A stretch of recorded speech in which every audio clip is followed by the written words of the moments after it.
மாசி மகத்தை முன்னிட்டு காவிரி துலாக்கட்டத்தில் முன்னோர்களுக்கு தர்ப்பணம் கொடுக்க திரண்ட பொதுமக்கள். காவிரி ஆற்றில் நீர்வரத்து இல்லாததால் மக்கள் அவதி. தமிழ் மாதங்கள் ஒவ்வொன்றும் ஒவ்வொரு விதத்தில் சிறப்பு வாய்ந்தது. அதிலும் மிகவும் விசேஷமானதாக பார்க்கப்படுவது மாசி மாதம். இந்த மாதம் முழுவதும் கடலாடும் மாதம் என்றும் தீர்த்தமாடும் மாதம் என்றும் சொல்வார்கள். மாசி மாதத்தில் வரும் பௌர்ணமியுடன் கூடிய மக நட்சத்திர நாள்தான் மாசிமகம். இந்நாளில் இந்துக்கள் விரதமிருந்து வழிபடுவர். மாசி மகத்தன்று தர்ப்பணம் அளித்து வழிபாடு செய்யும்போது பித்ருக்கள் தோஷம் நீங்கி முன்னோர்கள் ஆசி கிடைக்கும் என்பது நம்பிக்கை. அதன்படி மயிலாடுதுறையில் புகழ்பெற்ற புனித காவிரி ஆற்றின் துலாக்கட்ட தீர்த்தப்படித்துறையில் 16 புண்ணிய தீர்த்த கிணறுகள் அமைந்துள்ள இடத்தில் ஆயிரக்கணக்கான பொதுமக்கள் தங்கள் முன்னோர்களுக்கு தர்ப்பணம் அளித்து வழிபாடு செய்தனர். தர்ப்பணம் அளிப்பதற்கு முக்கிய காரணமாக விளங்குவது காவிரி நீர்.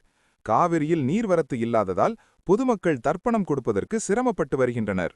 இதுபோன்ற விழாக்காலங்களில் மயிலாடுதுறை நகராட்சி நிர்வாகம் உடனே துரிதமாக நடவடிக்கை எடுத்து பொதுமக்களுக்கு பம்பு செட் மூலம் நீர்வரத்து செய்து கொடுக்க பொதுமக்கள் கோரிக்கை விடுத்துள்ளனர்.